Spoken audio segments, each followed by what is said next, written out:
रांची स्थित ईडी के क्षेत्रीय कार्यालय पे अब सबकी निगाहें हैं।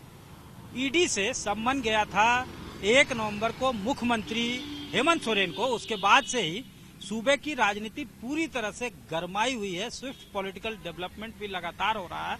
3 को उन्हें अपीयर होना था, वो नहीं आए पहले सम्मन पे और 3 हफ्ते का वक्त मांगा, लेकिन ईडी ने 17 नवंबर का वक्त दिया है।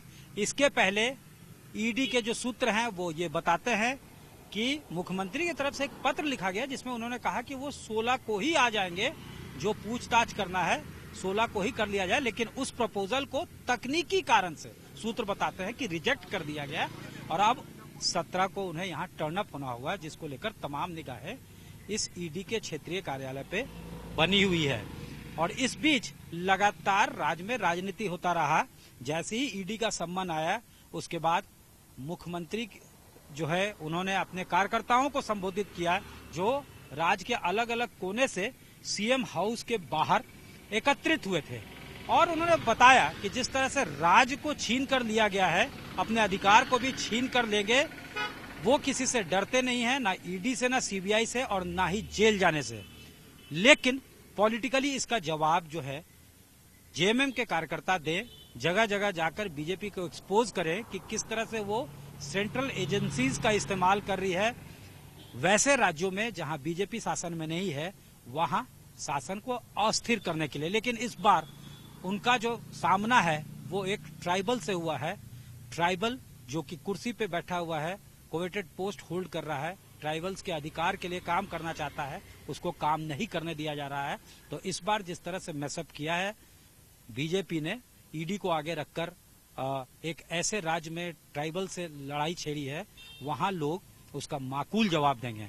उसी दिन उन्होंने यह आह्वान किया था कि गुजरात में 24 से ज्यादा जो सीटें हैं उस पर ट्राइबल्स बीजेपी को जीतने न दें। ये तमाम राजनीति होती रही।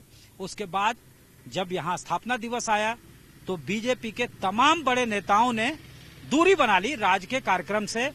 उन्होंने साफ तौर से पार्टिसिपेट करने से फंक्शन में इनकार कर दिया। ना ही सांसद टर्न अप हुए बीजेपी के, न जेएमएम के, आजसू के।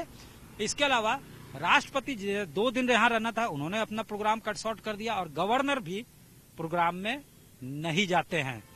इसके बाद महाजुटान का कार्यक्रम जेएमएम का है 17 और 18 को, यानी एक बड़ा शो पुटअप करेंगे सीएम मुख्यमंत्री हेमंत सोरेन। जब यहाँ आएंगे वो ये message loud and clear disseminate करने की कोशिश होगी कि वो आदिवासियों के लिए, इस राज्य के लिए काम करना चाहते हैं, लेकिन उसको बार बार सेंट्रल एजेंसीज उन्हें डिस्टर्ब कर दे रहा है। सिंपैथी यानी पॉलिटिकल जो कार्ड है वो खेला जाएगा। एक मेगा शो पुटअप करने की तैयारी, महाजुटान का कार्यक्रम जेएमएम का। और इस बीच सीरीज ऑफ बैठक जो है वो होल्ड किया जा रहा है महागठबंधन के जो अलाइज हैं उनके द्वारा, रणनीति बनाने के लिए कि अगर कोई इस तरह का एडवर्स कंडीशन आता है तो उससे कैसे टैकल किया जाए। अगर हेमंत सोरेन के पक्ष में तमाम चीजें नहीं जाती है, उस वक्त क्या स्ट्रैटेजी होनी चाहिए, कौन जो है लीड करेगा, किस तरह से लीड होगा, ये तमाम बातें जो है तय की जाएगी। और उसके लिए बैठकों का दौर जो है रखा गया है। सबसे पहले जेएमएम विधायक दल की बैठक 16 नवंबर को भी हुई, उसके बाद 17 नवंबर को भी बैठक का आयोजन किया गया है। कांग्रेस ने भी विधायक दल की बैठक जो है वो आयोजित की है। साथ ही साथ यूपीए यानी महागठबंधन के बैठक दल का आयोजन भी मुख्यमंत्री आवास पे किया गया है। कैमरामैन राकेश तिवारी के साथ सत्यजीत कुमार, रांची आज तक।